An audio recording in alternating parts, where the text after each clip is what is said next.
Well, Yair, I mean, I think every time you fight, it's your biggest fight yet, but this one does, to me, seem kind of special. I mean, you're facing a legend in BJ Penn. Does it feel like a special fight week to you?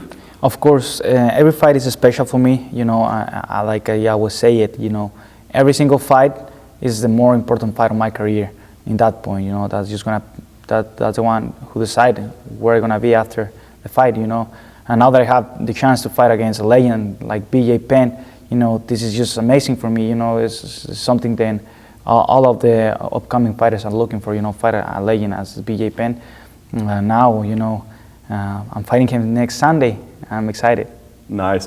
I know he thinks that you were pushing for it and you were asking for this fight, but just to clear that up, you say no, that's not the case. This is not a fight that you were necessarily like pushing for. No, I don't ask for the fight. I know he's saying that. I don't know why he's saying that. Probably somebody in Jackson told him that. But I didn't really ask for this fight. He's someone that I respect a lot. But I'm not the kind of fighter that I said before. I don't never gonna ask for a fighter or a fight. The fight they come just by themselves. The UFC call and told you want to fight this guy. You say yes or no. That's it. I never gonna ask for a fight. And BJ is a guy that I respect a lot. I respect him a lot. I grew up watching him. And he has that idea, and his inspiration, to kick my ass next Sunday. He's wrong.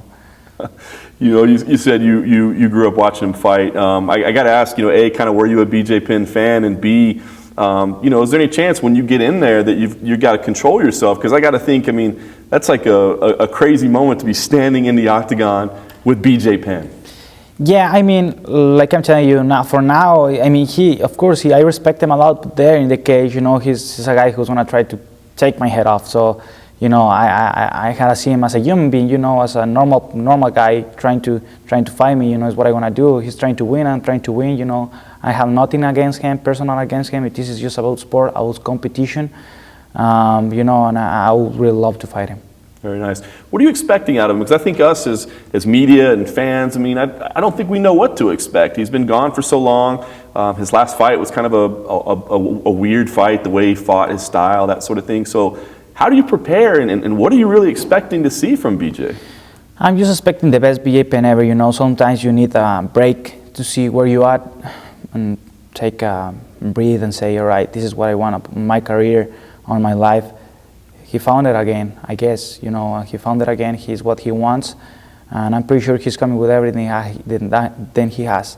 Probably he take a year off, and it's what he said. He probably take a year off, and then after that he start training. He's been training for more than a year now. I know that. It's not like he wasn't inactive, like 100%. He wasn't fighting, but for sure he wasn't inactive. And he was training with my ex-team. Down in Albuquerque, which I don't care. I love everyone there. I love every single person in Albuquerque, in Jackson's. But now they're going to be my enemies for one night. Very nice. Did you guys cross paths at all while you were there? Did you ever work out with them, train with them, anything like that? Yes, I trained with him. I trained with him once, just a couple of rounds, like shadow boxing. It wasn't nothing special, nothing crazy. It was really slow motion, doing just technique.